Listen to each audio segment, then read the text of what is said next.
तो सभी प्यारे बच्चों को नमस्कार। तो इस वीडियो में आपको जो पहला चैप्टर है वास्तविक संख्याएं, तो वास्तविक संख्याओं में जो आपको हम बता दो सिर्फ वही पढ़ना और इसके अलावा कोई चीज नहीं आएगी।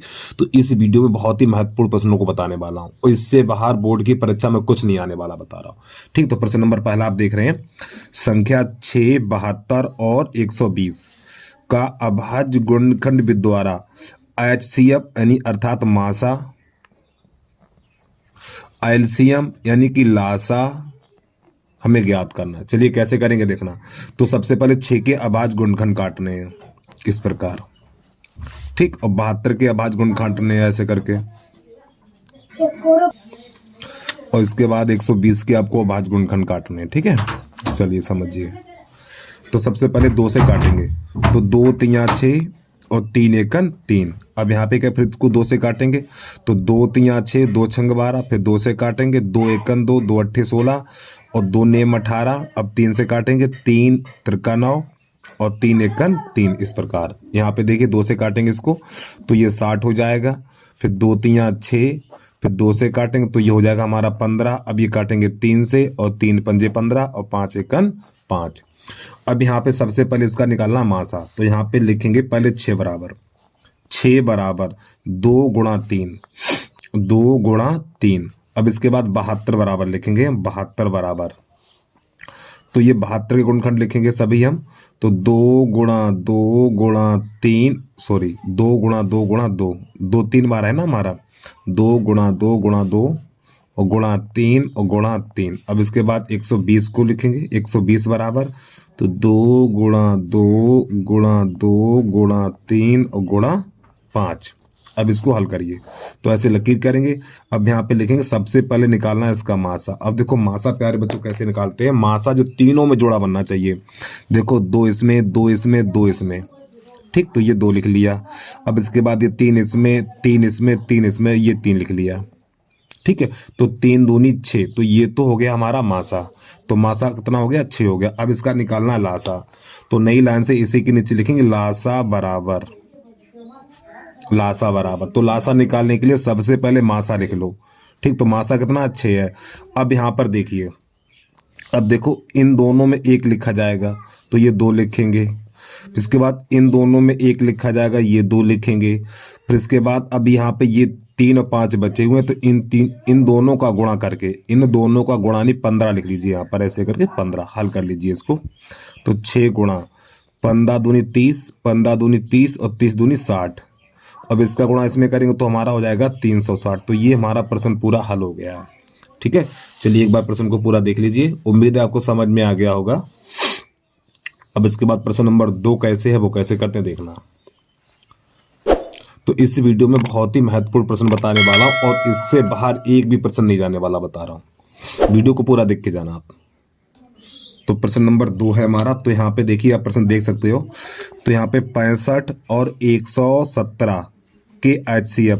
तो प्यारे बच्चों सबसे पहले इन दोनों का निकालेंगे मासा, इन दोनों का निकालना मासा। देखो मासा क्या होता है, एक ऐसी संख्या जो ये दोनों संख्याएं कट जाएं। एक ऐसी संख्या मन में सोचिए जो ये दोनों संख्याएं कट जाएं। तो देखो एक ऐसी संख्या मन में सोचिए, एक ऐसी संख्या मन में सोचिए जो 65 भी कट जाए और 117 भी कट जाए। तो यहाँ पे लिखेंगे 65 तथा 117 का मासा। ठीक है, यानी इन दोनों का मासा होगा 13। कितना होगा, 13 होगा, क्योंकि देखो 13 पंजे 65, 13 निम्मा 117, 13 का भाग इन दोनों में इन 13 का भाग इन दोनों संख्याओं में लग रहा है, इसलिए मासा हो जाएगा 13। देखिए 20 तक पहाड़ याद कर लीजिए। अब ये यानी इन दोनों का मासा इसके बराबर है।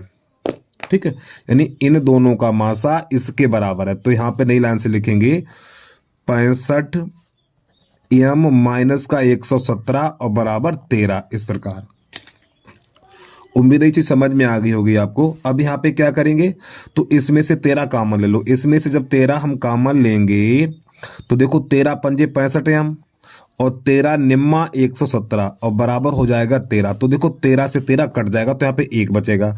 तो 5m माइनस का 9 और बराबर 1। अब इसको 9 को उधर भेजेंगे तो 5m बराबर हो जाएगा हमारा 1 + 9, तो हो जाएगा ये 5m बराबर हो जाएगा 10, और 5 एकन 5 और 5 दूनी 10, तो m बराबर हमारा निकलेगा 2। ठीक, इतना निकल गया। कह रहा है एम का मान ज्ञात कीजिए। अगर एम का मान ज्ञात कीजिए तो आपको इतना ही करना है, इससे आगे नहीं करना है। अब इसके बाद यहां पर देखिए अभाज्य गुणनखंड विद द्वारा, अभाज्य गुणनखंड विद द्वारा। अब इसका प्यारे बच्चों में लासा निकालना है, इसका निकालना है लासा। तो लासा कैसे निकालेंगे देखिए अब आप। ठीक है, तो नई लाइन से 165, तो पहले 165 की गुणनखंड काटेंगे हम, सॉरी माफी चाहता हूं 65 है यहां पर ये, तो इसके पहले गुणनखंड काटेंगे अभाज्य गुणनखंड विद द्वारा। तो सबसे पहले 5 का भाग लगाइए इसमें, तो देखिए 5 एकन 5, 5 तियो 15। अब इसमें 13 का ही भाग लगेगा, 13 एकन 13। अब 117, तो यहाँ पे 117, इसमें पहले भाग लगाओ 3 का, तो देखो 3 त्रिका 9, 3 त्रिका 9, 2 बचा हुआ, 2 बचा हुआ ना यहाँ पर, 3 नेम 27। अब 3 से फिर काटेंगे तो ये हो जाएगा हमारा 3 एकन 3, 3 त्रिका 9। अब ये 13 से कटेगा और 13 एकन 13। अब नई लाइन से लिखना हमें 65 बराबर 5 गुणा 13, फिर इसके बाद 117 बराबर, तो 117 बराबर लिखेंगे हम 3 गुणा 3 और गुणा 13। अब प्यारे बच्चों इसका निकालना हमें मासा, सॉरी लासा निकालना। ठीक, तो यहाँ पे लिखेंगे लासा बराबर, तो लासा के लिए सबसे पहले जोड़ा बनेगा, जो जोड़ा बनता है पहले उसे लिखा जाता है। देखो इसका जोड़ा बन गया, ये 13 का बन गया, 13 लिख लिया हमने गुणा। अब यहाँ पे 3 संख्याएं बची हैं, 5 3 3, तो इनका गुणा करके लिख लो, 3 त्रिका 9, 9 पना 45। इस प्रकार हल कर लीजिए। तो देखो 13 पंजे 65 की 5 हासिल लगी हमारी 6, और 13 छक 78, 13 पंजे 65 की 5 हासिल 6, और 13 चौकू 52, 13 चौकू 52, 52 में 6 जोड़ेंगे, 52 में 6 जोड़ेंगे तो हमारा 58 हो जाएगा। ठीक, तो ये इसका आंसर आ गया 585। उम्मीद है प्रश्न आपको समझ में आ गया होगा। चलिए भैया अगला प्रश्न देखिए, इसको कैसे करेंगे हम। तो अगला प्रश्न है व्याख्या कीजिए। ठीक है, हमारा जो प्रश्न है व्याख्या कीजिए कि ये वाली संख्या एक अभाज्य है या भाज्य। हमें ये बताना ये संख्या हमारी अभाज्य है या फिर भाज्य है, ये बताना। चलिए कैसे करेंगे देखना। तो सबसे पहले संख्या लिखनी है हमें 3 गुणा 12 और प्लस 101 और प्लस 4। तो प्यारे बच्चों यहाँ पे संख्याएं हमारे पास हैं, 2 संख्याएं हैं। कितनी है? 2 हैं। देखो थोड़ी गलती कर दी, यहाँ पे गुणा का चिन्ह होगा। ठीक, यहाँ पे गुणा का चिन्ह होगा हमारा। तो यहाँ पे संख्या हमारे पास 2 हैं। देखो एक संख्या पूरी ये मानी जाएगी और ये प्लस का चिन्ह है तो एक ही है। तो इन दोनों संख्याओं में 4 कॉमन है। चलिए क्योंकि 4 3 12 यहाँ पे 4 कॉमन मिल जाएगा। तो जब यहाँ से 4 कॉमन लेंगे तो यहाँ पर बचेगा 3, और देखो इसमें से 4 कॉमन लेंगे तो जब इसमें से 4 कॉमन लेंगे तो 4 3 12 यहाँ पे 3 बचेगा और गुणा 101 और प्लस 1 बचेगा यहाँ पर। ठीक, चलिए आगे समझिए। तो यहाँ पे 4, अब इन सब का गुणा करेंगे हम। तो देखो 3 त्रिका 9 हो जाएगा ये, तो 9 गुणा 101 और प्लस 1 कितना। अब इन दोनों का गुणा करेंगे तो 4, तो जब इन दोनों का गुणा करेंगे तो हमारा हो जाएगा 909 और प्लस 1। जब इसे जोड़ेंगे तो हमारा हो जाएगा ये 910 हो जाएगा। अब प्यारे बच्चों आप ये बताओ, यहाँ पे कोष्ठक हटा सकते हैं इसको, तो लिखेंगे 4 गुणा 910। अब प्यारे बच्चों ये बताओ, देखो ये पूरी संख्या है हमारी, ये पूरी संख्या, तो ये संख्या कैसी है? भाज्य है, क्योंकि ये वाली संख्या 2 से कट जाएगी। कैसी है? देखो अभाज्य संख्या वो होती जो किसी से ना कटे, लेकिन ये तो 2 से कट जाएगी, 2 से कट जाएगी ना, 5 से भी कट जाएगी, तो ये संख्या कैसी हो जाएगी? भाज्य संख्या हो जाएगी। तो यहाँ पे लिखेंगे एक भाज्य संख्या है, बस यही करना है आपको इसमें। ठीक, भाज्य है या भाज्य संख्या है ये लिखना। चलिए प्रश्न को पूरा देखिए, इसके बाद आगे बढ़िए। देखो भैया 2 नंबर में आ सकता है सवाल, बहुत बढ़िया है ये। और इस प्रकार का सवाल कोई सा भी हो हमेशा भाज्य ही होगा, बता रहा हूं, हमेशा भाज्य ही होता है। चलिए आगे नोट करिए। अगला प्रश्न देखिए किस लेवल का है। अब प्रश्न नंबर 4 है हमारा। देखो HCF होता है हमारा मासा और LCM होता है लासा। तो यहाँ पे देखो 2 संख्याएं हैं, एक 306 है और एक 657 है। तो यहाँ पे पहले संख्या लिख लो, 306 और 657। तो प्यारे बच्चों इन दोनों का मासा, देखो HCF लिखा तो इन दोनों का मासा 9 है। कितना है? 9 है। तो यहाँ पे लिखेंगे का मासा बराबर कितना है 9 है।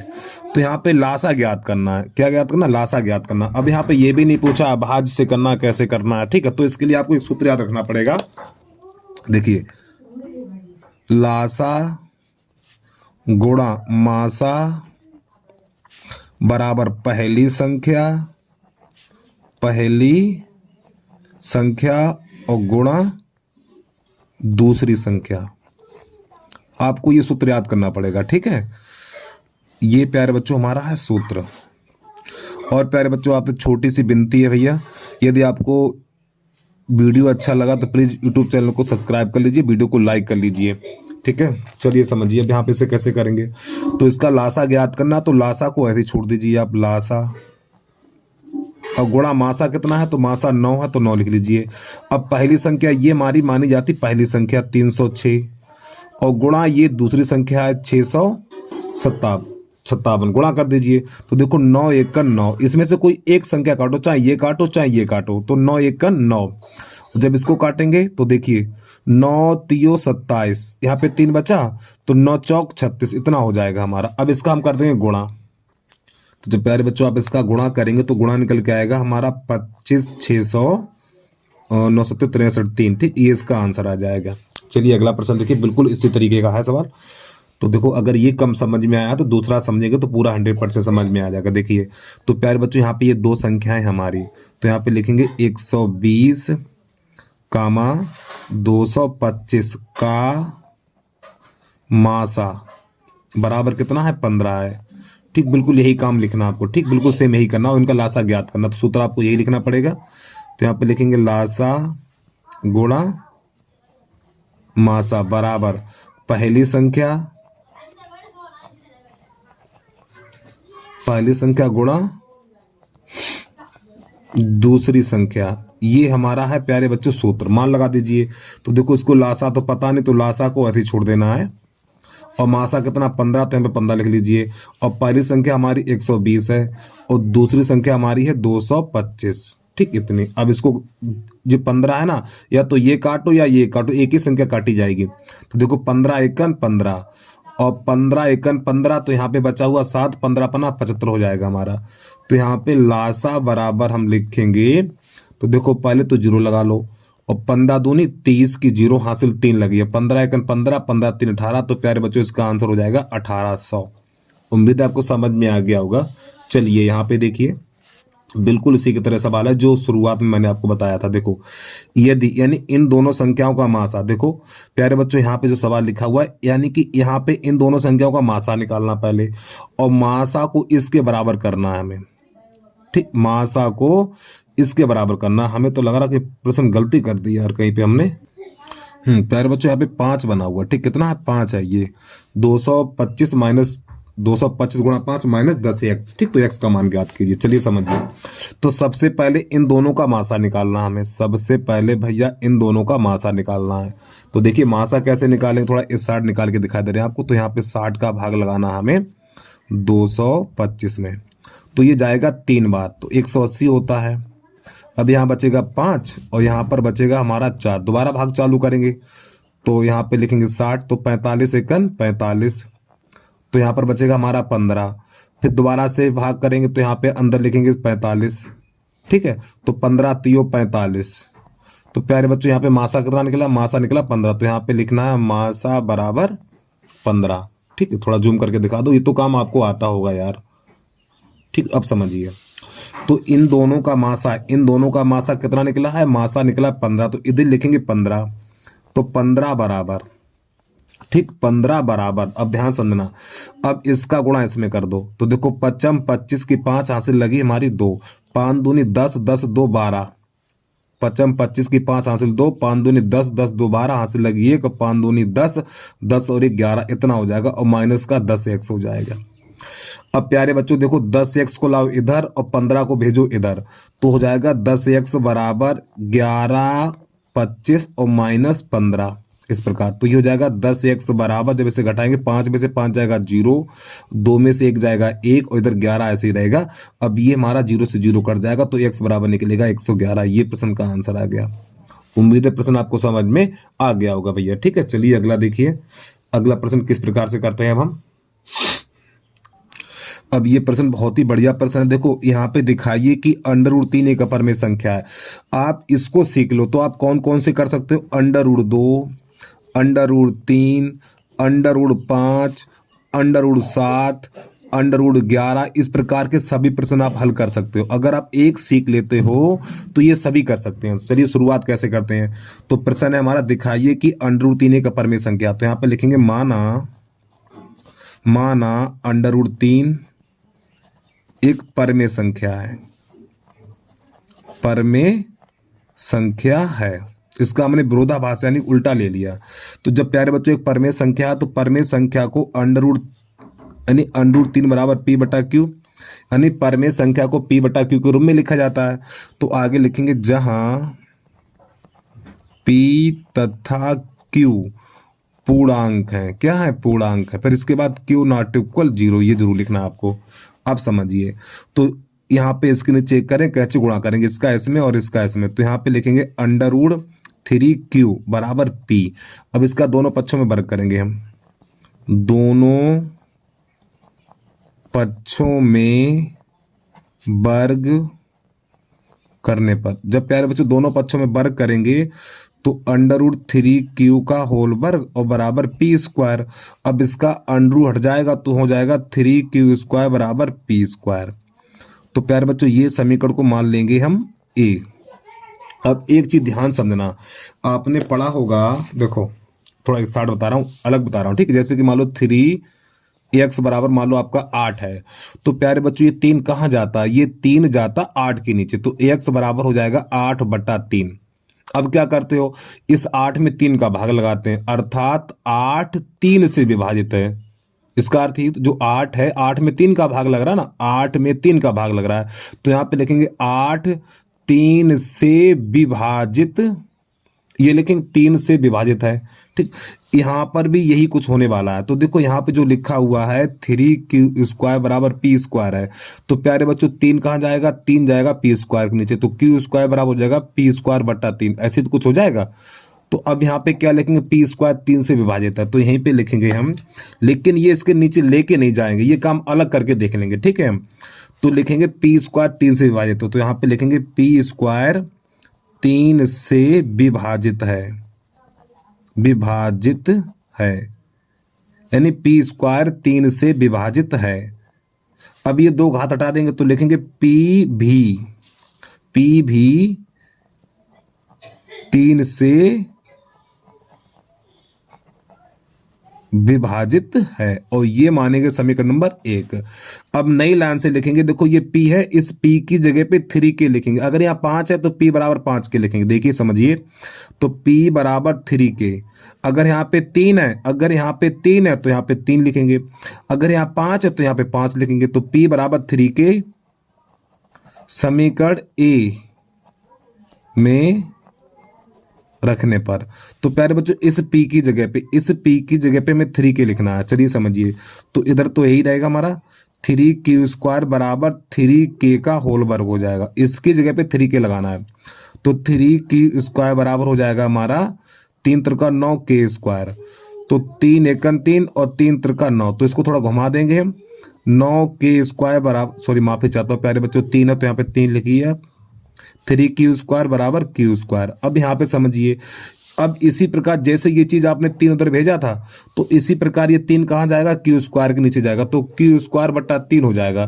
तो यहाँ पर भी बिल्कुल उसी की तरह लिखेंगे। तो यहाँ पे लिखेंगे Q² 3 से विभाजित है, विभाजित है। यार ये उसे मत पढ़ लेना, ठीक है। Q² 3 से विभाजित है, नहीं तो उसे पढ़ लो आप। फिर घात हटा देंगे तो Q भी 3 से विभाजित है, ठीक। तो प्यारे बच्चों ये समीकरण नंबर कर लेंगे 2। तो ये समीकरण नंबर 1 है और ये समीकरण नंबर 2 है। तो नई लाइन से लिखेंगे हम यहां से, अब समीकरण 1 तथा 2 से, समीकरण 1 तथा 2 से स्पष्ट है कि P तथा Q का उभयनिष्ठ उभयनिष्ठ गुणनखंड, उभयनिष्ठ गुणनखंड 3 है, 3 है। अतः अतः √3 एक परमेय संख्या है, लेकिन विरोधाभास प्रमेय से √3 एक अपरमेय संख्या है। बस प्यारे बच्चों, ये प्रश्न हमारा पूरा हल हो गया है। ठीक है, उम्मीद है आपको समझ में आ गया होगा। बस देखो, जितने भी सवाल इस प्रकार के सवाल है, खाली आपको यहाँ पे संख्या चेंज करनी है। जैसे ये 2 है तो यहाँ पे 2 करना है, यहाँ पे 2 करना है, हर जगह 2 करना है, 2 करना है, यहाँ पे 2 करना है। ठीक है, यहाँ पे 2 करना है, यहाँ पे 2, यहाँ पे 2, यहाँ पे 4 हो जाएगा ऐसे करके। ठीक है, यहाँ पे 2, खाली संख्या चेंज करनी है, पूरी हिंदी आपको कुछ भी चेंज नहीं करना है। ठीक है। चलिए भाई, जल्दी से नोट कर लीजिए। इसके बाद अगला प्रश्न देखिए। अगला प्रश्न कैसे करते हैं हम। अब ये जो हमारा प्रश्न है, इस प्रकार अगर इसको आप सीख लेते हो तो कौन कौन से कर सकते हो। देखो, 3 √5, 2 √5, ठीक, कोई भी संख्या इस प्रकार मिल जाए आपको, या 5 √3 इस प्रकार। ठीक, आदि प्रश्न आप कर सकते हो, एक सीख लो। तो यही देखिए, तो यहाँ पे लिखेंगे, बहुत ही सरल है ये। तो लिखेंगे माना 3 √2 एक परमेय संख्या है, परमेय संख्या है। ठीक है, तो जब प्यारे बच्चों ये परमेय संख्या, तो परमेय संख्या को P/Q के रूप में लिखा जाता है। तो यहाँ पे लिखेंगे 3 √2 बराबर P/Q। तो आगे लिखेंगे, जहां देखो पीछे वाले सवाल में P और Q पूर्णांक थे, तो यहाँ पे पूर्णांक नहीं लिखा जाएगा। जहां P तथा Q सह अभाज्य पूर्णांक हैं और Q नॉट इक्वल 0। देखो, सहभाज्य संख्या को होती है ऐसा युग्म जिनका मासा 1 हो। ठीक, यानी ये दोनों संख्याएं किसी से कटेंगी नहीं, ये दोनों संख्याएं किसी से कटेंगी नहीं। जैसे कि मान लो 3/7 ये नहीं कटेगा, 8/11 ये नहीं कटेगा। तो इसी पर जो PQ है ना, इसी प्रकार की संख्याएं हैं हमारी। चलिए, तो यहाँ पर देखो क्या करेंगे। देखो प्यारे बच्चों, यहाँ पर 3 है, तो 3 है ना, इधर 3 गुणा में है तो इधर भाग में हो जाएगा। तो यहाँ पे लिखेंगे √2 बराबर P/2Q। बस हो गया प्रश्न। सॉरी, माफी चाहता हूँ, 3 होगा यहाँ पर। बस हो गया, इतना ही करना खाली इसमें आपको। देखो यहाँ पे खाली आपको √ वाली संख्या अकेली रखनी होगी। तो देखो यहाँ पे 3 है, तो 3 को उधर भेज देंगे, तो बस हो गया सवाल। तो यहाँ पे लिखेंगे अब हम P/3Q एक परमेय संख्या है। प्यारे बच्चों, एक परमेय संख्या, तो ये भी परमेय संख्या है। तो लिखेंगे इसलिए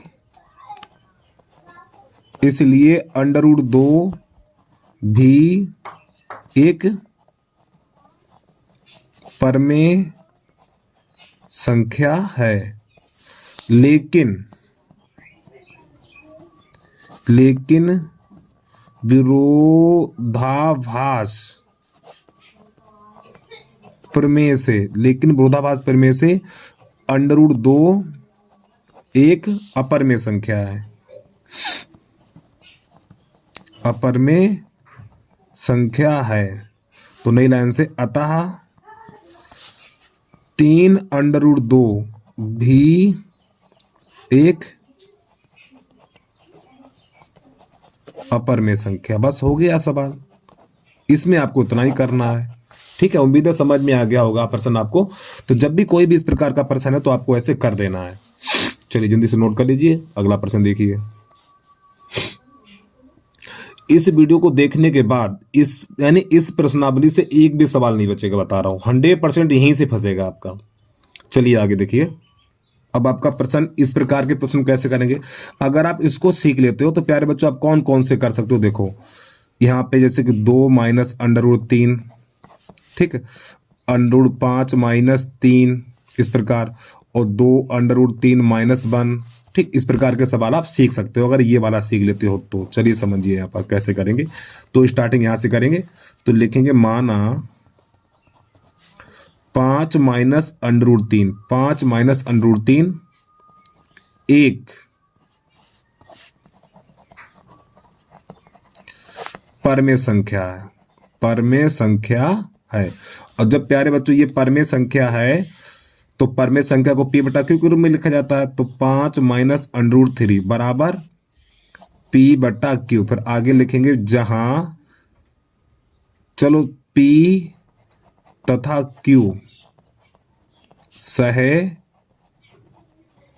अभाज्य संख्याएं हैं, सह अभाज्य संख्याएं हैं, ठीक है।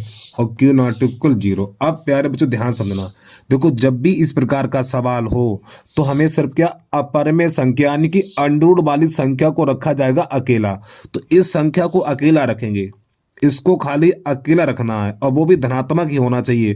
तो यहाँ पे क्या करो, इसको इधर ले आओ और इसको इधर ले जाओ, तो ये हो जाएगा हमारा 5 माइनस p बटा क्यू और बराबर √3। अंडरूट वाली संख्या को अकेला रखा जाएगा। तो देखो ये अकेला हो गया, इसको दिल है, इसको दिल ले गए, तो इसके नीचे कर लो 1, तो ये हो जाएगा हमारा 5q माइनस p, अरे भैया इसका गुणा इसमें, इसका इसमें, और बटा q बराबर √3। अब थोड़ा घुमा दीजिए, √3 को उधर लिख लो, तो √3 बराबर 5q माइनस p और बटा q। बस प्यारे बच्चों यहीं पे प्रश्न खत्म हो जाता है हमारा। तो यहाँ पे लिखेंगे 5q माइनस p बटा q एक परमेय संख्या है। जब प्यारे बच्चों ये परमेय संख्या तो ये भी हमारी परमेय संख्या होगी, ठीक है। अतः √3 भी एक परमेय संख्या है, परमेय संख्या है, लेकिन विरोधाभास प्रमेय से, लेकिन विरोधाभास प्रमेय से √3 एक अपरमेय संख्या है, अपरमेय संख्या है, ठीक है। इसलिए 5 माइनस √3 भी एक अपरमेय संख्या है। बस हो गया प्यारे बच्चों प्रश्न हल हमारा। तो इसमें ये करना है आपको, ठीक है। उम्मीद है प्रश्न आपको समझ में आ गया होगा। चलिए जल्दी से नोट करिए, इसके बाद अगला प्रश्न क्या है वो देख लीजिए आप। तो जो बच्चे अभी तक नहीं पढ़े हैं, जो हम प्रश्न करा रहे हैं बेटा, इनको तैयार कर लीजिए, इससे बाहर कुछ नहीं जाने वाला, बता रहा हूं 100% यही पेपर में फंसेगा, ठीक है। इसी को तैयार कर लीजिए जो बच्चे अभी तक बिल्कुल नहीं पढ़े हैं। अब यहाँ पे जो अगला प्रश्न है, दशमलव प्रसाद शांत या अशांत होगा ये बताना। तो देखो एक चीज ध्यान रखना, यहाँ पे जब आप हर के अभाज्य गुणनखंड करेंगे, यहाँ पे लिख दूं मैं, यानी कि लिखेंगे हर के अभाज्य, हर के अभाज्य गुणनखंड, ठीक पूरा लिख लेना। हर के अभाज्य गुणनखंड 2 पे घात m और गुणा 5 पे घात n के रूप के हैं तो प्यारे बच्चों शांत होता है। क्या होता है? शांत होता है। चलिए समझिए, अब हमें ये बताना 17/8, 17/8 2 पे घात m और 5 पे घात n के रूप का है या नहीं है, ये बताना है हमें। चलिए समझिए, तो यहाँ पे 8 के काटेंगे अभाज्य गुणनखंड, तो इसको लिखेंगे हम 17/8 को लिखेंगे 2 पे घात 3, 2 पे घात 3, ठीक है। और थोड़ा सा में समझिए, या तो ये होना चाहिए या फिर 2 पे घात m हो या 5 पे घात n हो, तब भी प्यारे बच्चों शांत ही होता है। देखो या तो 2 पे, या तो ये दोनों एक साथ आ जाएं, या तो ये दोनों एक साथ आ जाएं, या 2 पे घात 5 आए या फिर 5 पे घात n आए, तब भी संख्या शांत होती है। ये 2 रूप याद रखिए, 3 है, एक तो ये है और एक 2 पे घात m या 5 पे घात n, तब भी संख्या हमारी शांत होती है, ठीक है। तो देखो 2 पे घात n यानी 2 पे घात है, तो ये संख्या हमारी कैसी हो जाएगी? शांत हो जाएगी, ठीक। तो आपको शांत लिख लेना है। अब इसमें देखिए 15 बटा है हमारा 1600, तो यहाँ पर ये लिखेंगे हम, इसके जब गुणनखंड काटेंगे देखिए 15/1600 है, तो प्यारे बच्चों इसको लिखेंगे 15/16, यानी कि यहाँ पे 16 गुणा 100 लिख सकते हैं, ऐसे करके हम लिख सकते हैं। एक काम करिए यार, 16 चौकू 64, चलो थोड़ा समझिए कैसे करेंगे इसको हम। तो ये 15/16, अब इसको 100 है ना, 100 को क्या लिख सकते हैं हम, 4x25 लिख सकते हैं, 4x25। अब ये 16 चौकू 64 हो जाएगा हमारा। अरे भैया देखो करने के तरीके बहुत हैं यार। अब देखो ये 16 चौकू 64, 16 चौकू 64, और 64 को लिखा जाएगा 2/6। 16 चौकू 64, और 64 को लिखा जाएगा 2/6। अरे 2 दूनी 4, 4 दूनी 8, 8 दूनी 16, 16 दूनी 32, 32 दूनी 64, सही है। और गुणा ये 25, 25 को लिखेंगे 5/2। अब देखिए प्यारे बच्चों, 2 और 5 आया, घात कुछ भी हो यार, 2 और 5 हो, यदि प्रश्न में 2 और 5 संख्या शांत होती है, बात खत्म। तो संख्या कैसे हो जाएगी, शांत हो जाएगी हमारी। अगला देखिए, अब यहाँ पे अगर ये कट जाए तो काट दिया करो, ठीक है। तो देखो यहाँ पे 7 से काटेंगे, 7 एकन 7, 7 एकन 7, और 7 तियां 21, तो हमारा हो जाएगा 11 यहाँ पे 30 हो जाएगा। अब प्यारे बच्चों इस 30 के गुणखंड काटेंगे, जब 30 के गुणखंड काटेंगे तो 11 तो 2 गुणा 3 और गुणा 5। अब देखो बीच में 3 आ गया प्यारे बच्चों, कितना आ गया, देखो संख्या शांत तभी होती है जब हर में या तो 2/m हो, या 5/n हो, या ये दोनों एक साथ आ जाएं, 2/m गुणा 5/n। अगर इन चार में से कोई भी एक स्थिति बन जाती तो संख्या शांत होती है। तो देखो यहाँ पे 3 आ गया, क्या आ गया, 3 आ गया, तो ये संख्या होगी अशांत। तो यहाँ पे लिखेंगे अशांत, ठीक, ये कटने वाली नहीं है कभी। अब यहाँ पे देखिए कैसे करेंगे इसको। तो इसको जब हल करेंगे तो प्यारे बच्चे हो जाएगा 13/13, तो ये जो वर्ग है हमारा ये 5, 31 से ज्यादा नहीं होना चाहिए, ठीक। तो ये 5 का वर्ग और चतुरंग 36, हाँ ये 65। रुक जाइए 1 मिनट यार। देखो अगर आप इसके गुणनखंड नहीं कर पा रहे हो तो इसके काट लिया करो अलग साइड पे, ठीक है, रफ्कार कर लिया करो कहीं पर, हमें भी याद नहीं आ रहे किसके हैं। चलो 5 से काट के दिखा रहे हैं। 3 से कटेगा, ये 3 से ये कितना हो जाएगा हमारा 6, 6 5 गया, 3 से निकट, 5 से काटिए। देखो 5 छक्का 30, 5 छक्का 30, 5 दूनी 10, 5 25, ठीक है। अब ये कितना हो जाएगा, अब आपको ये तो पता ही है, चलो और थोड़ा काट दो। तो ये हो जाएगा हमारा 125, फिर 5 से काटेंगे तो हो जाएगा 25, फिर 5 से काटेंगे तो हो जाएगा हमारा 5 5 25, 5 एकन 5। जब इसके गुणनखंड काटेंगे तो 5/5 हो जाएगा प्यारे बच्चों, 5/5 हो जाएगा। अब देखो हमने अभी क्या बताया था आपको, इधर देखिए यहाँ पे देख सकते हो, यदि हर में 2 और 5 हो तो संख्या शांत होती है, या 2 हो तब भी शांत होती है, 5 हो तब भी शांत होती है। तो यहाँ पे देखो हर में 5 आ गया, घात कुछ भी हो तो संख्या कैसी होगी, ये हमारी शांत हो जाएगी। तो बस ये इसका आंसर आ गया, ठीक। अगला देखिए प्रश्न, आप इसको कैसे हल करेंगे। तो ये देखो संख्या कटने वाली तो नहीं है, जब ये संख्या कटेगी नहीं तो इसको लिखेंगे 17 ये 90 है हमारा, तो 90 को लिख सकते हैं आप, देखिए 2 गुणा 3 कितना हो गया, 2 गुणा 3 और गुणा 3, 3 त्रिका 9, 3 त्रिका 9, कितना बचा हुआ है 9, और 9 दूनी 18 गुणा 5, ये बचेगा प्यारे बच्चों इतना। तो यहाँ पे देखो जब आप 90 के गुणनखंड काटेंगे तो ये बनेगा, जाके देखो 2 तियां 6, 6 तियां 18, 18 पंजे 90। तो इसको थोड़ा और बढ़ाना चाहो और भी बढ़ा सकते हैं, 17/2 गुणा 3/2 गुणा 5। अब देखो यहाँ पे बीच में 3 आ गया, क्या आ गया, 3 आ गया, तो संख्या अशांत हो गई है। तो यहाँ पे क्या लिखेंगे आप, अशांत लिखेंगे, ठीक है। उम्मीद है प्रश्न आपको समझ में आ गया होगा। अब यहाँ पे क्या करने वाले देखना, अगला प्रश्न कैसे करते हैं, एक बार प्रश्नों को पूरा देख लीजिए आप भैया, इन प्रश्नों का अभ्यास कर लीजिए आप। तो देखिए सभी बच्चे इन प्रश्नों का अभ्यास कर लीजिए, ठीक है, सब समझ में आ जाएंगे। चलिए अगला प्रश्न देखिए। अब ये तो प्रश्न बहुत ही बार पूछे जाते हैं इस प्रकार के, दशमलव के कितने स्थानों के बाद, दशमलव के कितने स्थानों के बाद दशमलव का दशमलव प्रसार शांत होगा, ये बताना, यानी दशमलव से पीछे कितने अंक होंगे ये बताना हमें। चलिए समझिए। तो पहले तो भैया लिख लेंगे 6 बटा इतना,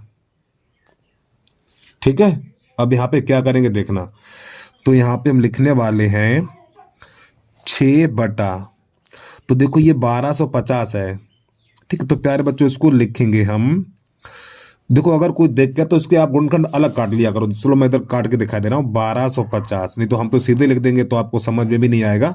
तो पहले 2 से काटिए, तो 2 छंग 12, 2 सत्ते 14, 2 छंग 12, 2 दूनी 4 होगा, ठीक, 2 दूनी 4 और 2 पंजे 10 इतना। अब ये 5 से कटेगा हमारा, 5 से ही 8, 8 5 13, 5 से ही कटेगा।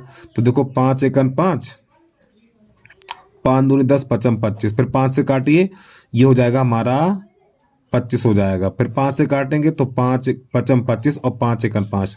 तो प्यारे बच्चों हमने 4 से कितनी बार काटा, 4 से काटा 4 बार, सॉरी 5 से 4 बार काटा। तो यहाँ पे लिखेंगे 5 पे घात 4। अब गुणा कितना बचा हुआ है, यहाँ पे 2 बचा हुआ है, 2।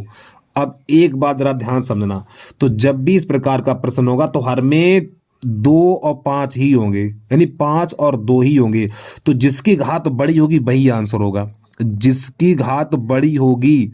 अगर 5 की घात बड़ी है तो आंसर 5 की घात जिसकी घात बड़ी है, या तो 5 की घात बड़ी होगी या फिर 2 की घात बड़ी होगी, जिसकी घात बड़ी होगी वही आंसर होगा। तो यहाँ पे लिखेंगे दशमलव प्रसार, दशमलव प्रसार, दशमलव प्रसार 4 अंक, अरे तेरी की 4 अंक तक होगा। ठीक, उम्मीद है समझ में आ गया होगा भैया, यानी दशमलव प्रसार 4 अंक तक होगा, यानी 5 और 2, 5 2 में जिसकी घात सबसे बड़ी है वही हमारा आंसर होगा। ठीक है, तो देखो 5 की घात बड़ी है तो यही इसका आंसर हो जाएगा। चलिए अगला प्रश्न देखिए।